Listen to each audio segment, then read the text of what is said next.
Jérémie 3. Que dire?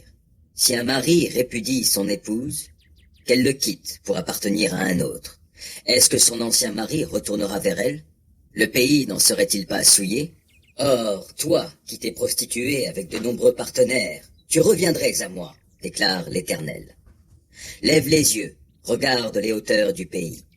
Y a-t-il un endroit où tu ne te sois pas livré à l'inconduite?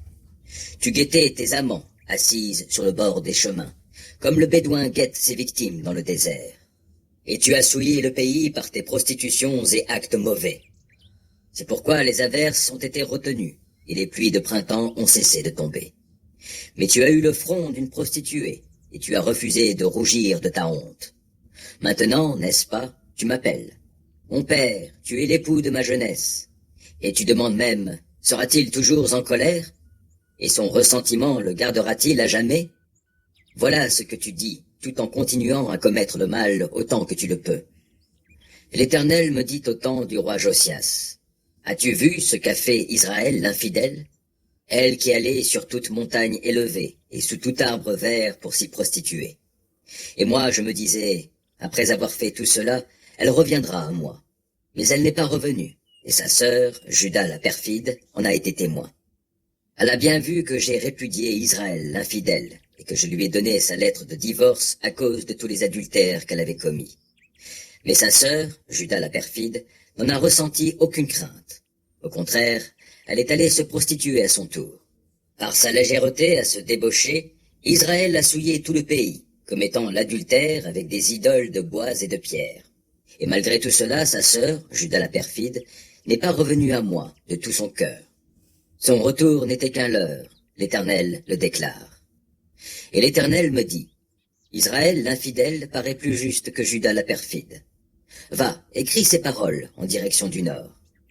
Reviens, Israël l'infidèle, l'Éternel le demande. Je n'aurai plus pour toi un visage sévère, car je suis bienveillant. L'Éternel le déclare, et je ne serai pas en colère à toujours. Mais reconnais ta faute. C'est contre l'Éternel ton Dieu que tu t'es révolté, et tu as prodigué tes faveurs çà et là à des dieux étrangers sous tous les arbres verts. Et tu ne m'as pas écouté, l'Éternel le déclare. Revenez donc, enfants rebelles. L'Éternel le demande, car c'est moi votre maître. Et je vous prends, un d'une ville et deux d'une famille, pour vous amener à Sion. Là, je vous donnerai des bergers à ma convenance. Ils vous dirigeront avec compétence et discernement. Or, quand dans le pays, vous vous serez multipliés, l'Éternel le déclare, oui, lorsque vous aurez proliféré, alors on ne parlera plus du coffre de l'alliance de l'Éternel. On n'y pensera plus, et l'on ne s'en souviendra plus. Il ne manquera à personne, et l'on n'en fera pas un autre. En ce temps-là, on nommera Jérusalem, trône de l'Éternel, et tous les peuples s'assembleront en elle au nom de l'Éternel, oui, à Jérusalem. Ils ne persisteront plus à suivre les penchants de leur cœur obstiné et mauvais. En ces jours-là, la communauté de Juda rejoindra celle d'Israël et, du pays du Nord, elles reviendront ensemble vers le pays que j'ai donné en patrimoine à vos ancêtres. Et moi, qui me disais, je voudrais vous traiter comme des fils, j'aimerais vous donner un pays de délices, le plus beau patrimoine parmi ceux des nations.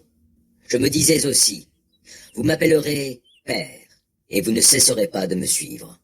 Mais vous m'avez trahi, ô communauté d'Israël, comme une femme qui trompe son mari, l'Éternel le déclare. Un cri se fait entendre sur les lieux élevés. Ce sont les pleurs et les supplications des gens du peuple d'Israël, car ils ont adopté une conduite corrompue, ils ont oublié l'Éternel, leur Dieu. Revenez donc, enfants rebelles, et je vous guérirai de vos égarements. Nous voici, nous revenons à toi, car toi, tu es l'Éternel notre Dieu. Oui, on nous a trompés là-haut sur les collines par le tapage entendu sur les monts. Mais c'est l'Éternel notre Dieu qui a accompli le salut d'Israël. Depuis notre jeunesse, les idoles honteuses ont dévoré tout ce qu'avait produit le travail de nos pères, leurs brebis et leurs bœufs, ainsi que leurs fils et leurs filles. Couchés dans notre honte, nous avons l'infamie pour couverture.